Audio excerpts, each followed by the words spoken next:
आज 2 मैचेस खेले गए, एक तो खेला ही जा रहा है, टेस्ट मैच है, इंग्लैंड वर्सेस वेस्ट इंडीज़ का और दूसरा जो मैच खेला गया ज़िम्बाब्वे वर्सेस इंडिया, टी20 आई। बहुत सारी चीज़ों पे बात करनी है, सबसे पहले जेम्स एंडरसन का ये फेयरवेल मैच है। जेम्स एंडरसन के बारे में थोड़ा-थोड़ा आपको बताता चलूँ कि उन्होंने किस तरीके से अपना करियर शुरू किया। मैं तब छोटा बच्चा होऊँगा, 1999 की मेरी पैदाइश है। 2003-4 में जेम्स एंडरसन ने क्रिकेट खेलना शुरू किया। जैसा कि एक डाउनफॉल हर प्लेयर के साथ होता है, 2003 के वर्ल्ड कप में एंडरसन के साथ भी ऐसा ही हुआ, लेकिन नासिर हुसैन ने उन्हें बैक किया। नासिर हुसैन ने उन्हें बैक किया तो वहाँ से जो है फिर उन्होंने पीछे मुड़ करके नहीं देखा। शुरुआत में जेम्स एंडरसन का एक्शन थोड़ा-सा डिफरेंट था, फिर उन्होंने काम किया इस पर। उनको कुछ एक्सपर्ट्स ने कहा भी था कि आप अपना एक्शन जो है वो चेंज करें, अगर आप अपना एक्शन चेंज नहीं करेंगे तो आपका इंटरनेशनल क्रिकेट में लंबा टिक पाना पॉसिबल नहीं होगा, क्योंकि कुछ टेक्निकलिटी थी जो कि जो पूर्व दिग्गज गेंदबाज थे उन्हें ही पता थी। तो एंडरसन ने चेंज किया और एंडरसन एक्सेप्शन है फास्ट बॉलिंग की दुनिया में, इतना लंबा करियर उनका। आप देखें ब्रायन लारा भी एंडरसन के बारे में बात करते हैं कि मैंने ऐसा गेंदबाज नहीं देखा फास्ट बॉलर जिसका कि इतना लंबा करियर रहा हो। आप ये देखें कि शेन वॉर्न, मुथैया मुरलीधरन, हरभजन सिंह, अनिल कुंबले, इनका करियर रहा है, लेकिन जेम्स एंडरसन एकमात्र ऐसे फास्ट बॉलर हैं जो कि 701 टेस्ट विकेट ले चुके हैं। मेरी आवाज़ जो है वो ठीक तरीके से आ रही है या नहीं, वो भी मैं एक बार देख लेता हूँ। वो भी मैं एक बार देख लेता हूँ।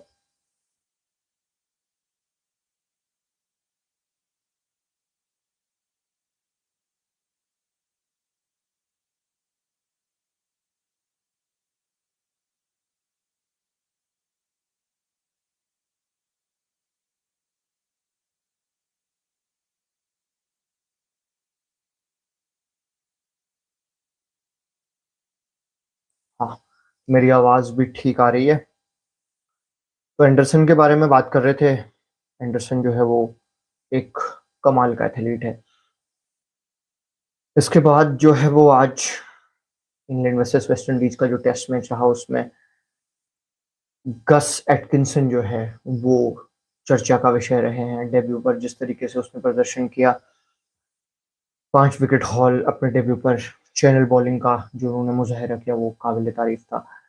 ये बात भी सच है कि एंडरसन के जाने के बाद जो वैक्यूम इंग्लैंड की बॉलिंग लाइनअप में क्रिएट होगा उसे भर पाना पॉसिबल तो नहीं होगा, लेकिन कोशिश की जाएगी कि उस तरीके का कोई एक बॉलर ढूंढा जाए जो कि उनके आसपास भी परफॉर्म कर सके।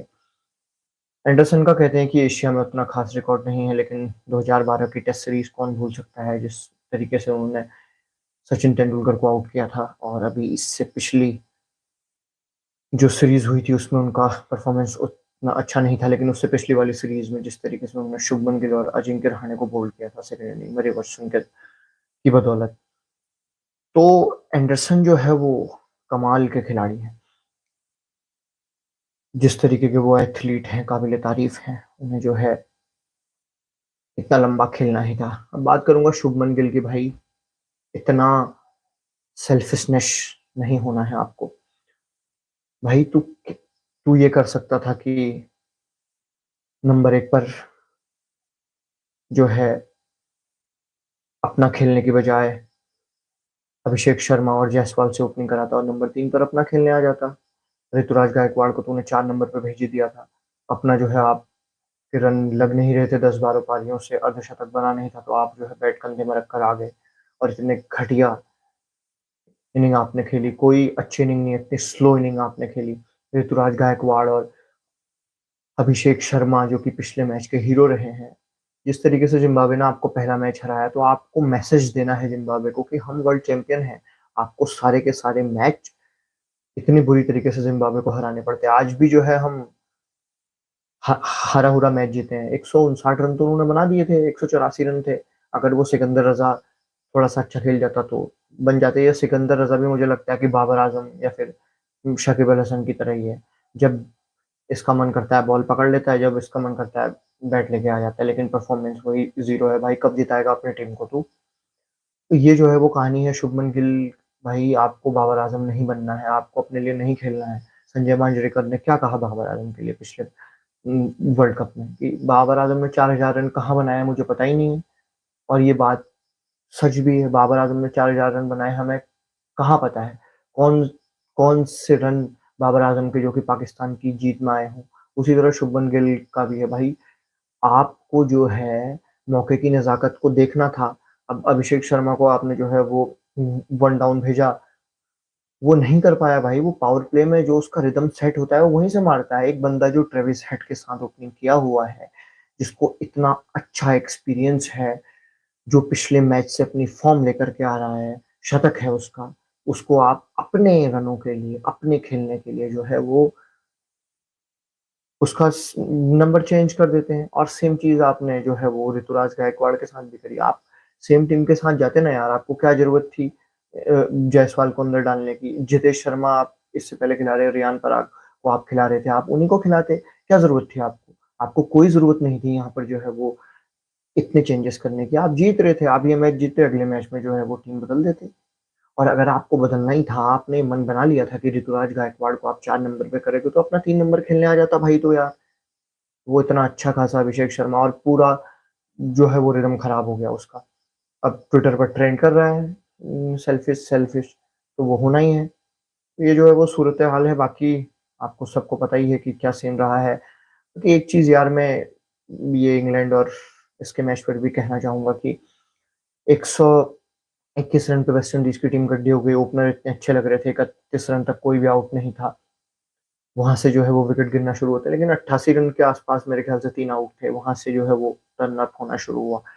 जो चीज यहाँ हम शकीब अल हसन के लिए कहते हैं, बाबर आजम के लिए कहते हैं, सिकंदर रजा के लिए कहते हैं, वही मैं चीज में वेस्ट इंडीज में जेसन होल्डर के लिए कहूंगा भाई। एक ऑलराउंडर इतने समय से टीम में खेल रहा है, तो भाई तुम्हारा क्या रिस्पॉन्सिबिलिटी बनती है कि जब आपके विकेट जल्दी आउट हो गए हैं, तो आप जो है वो एक छोर संभाल कर खेलेंगे। पहली बॉल आप खेल रहे हो और शरीर पर आपकी बॉल आई और आपने उसको डिफेंस कर नहीं पाए और गली में कैच दे बैठे। तो कुछ कुछ टीमों के ये कुछ कुछ जो खिलाड़ी हैं, ये मतलब सरकारी हैं, इनका स्पॉट फिक्स है, ये परफॉर्म करते ही नहीं है। लाइक जैसे जिम्बाब्वे में सिकंदर रजा हो गए, बांग्लादेश में शकीब अल हसन हो गए, इंडिया में कहीं ना कहीं जडेजा को भी इस उस पर खिलाया जाता है। लेकिन जडेजा का परफॉर्मेंस फील्डिंग में तो आता ही है, और वो बॉलिंग में अपना डिलीवर करते हैं। लेकिन कह सकते हैं हम पिछले उनके जितने परफॉर्मेंस थे T20 में, खैर अब तो उन्होंने संन्यास ले लिया है। इसके अलावा पाकिस्तान की तो पूरी टीम ही इस तरीके से खेलती है। इंग्लैंड में भी एक जॉनी बेयरस्टो है, उसको खिलाया नहीं है, वो भी अपने सरकारी रनों पर खेलता है। ऑस्ट्रेलिया की टीम एकमात्र ऐसी टीम है जहां पर कि कोई सरकारी स्पॉट पे नहीं खेलता, इसीलिए उनकी जो केबिन है उसमें सबसे ज्यादा ट्रॉफीज है।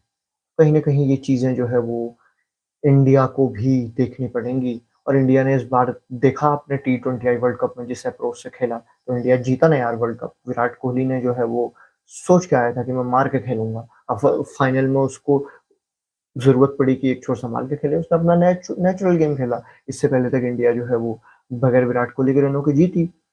तो कहीं ना कहीं खिलाड़ी को अगर बड़ा बनना है तो अपने लिए नहीं सोचना होगा। जो अपने लिए सोचेगा, जो अपने को खेल से बड़ा समझेगा, वो जो है परफॉर्म नहीं कर पाएगा।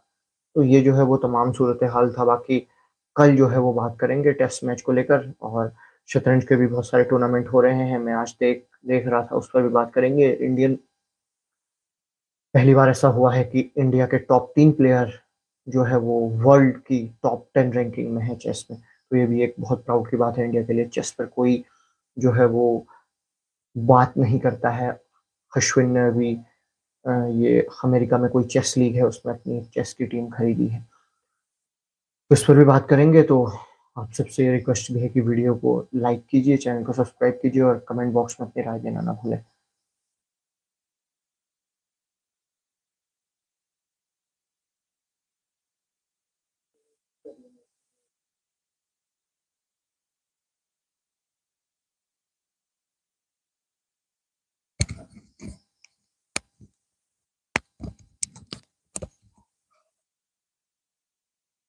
हारने वालों के नाम एक पैगाम। हारने वालों, हार को अपने अंदर रहने मत देना।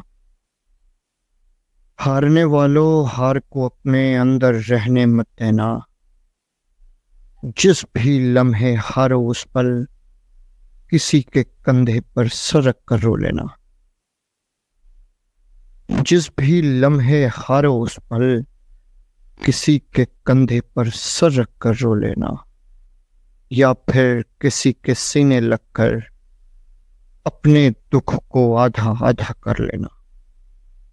और अगर तन्हा हो तो फिर चीख चीख कर रो लेना एक कमरे में।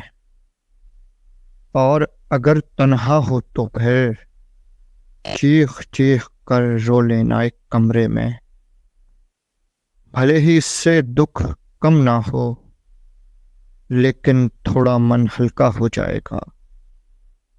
भले ही इससे दुख कम ना हो, लेकिन थोड़ा मन हल्का हो जाएगा। दुनिया के ताने सहने की कुछ हिम्मत मिल जाएगी।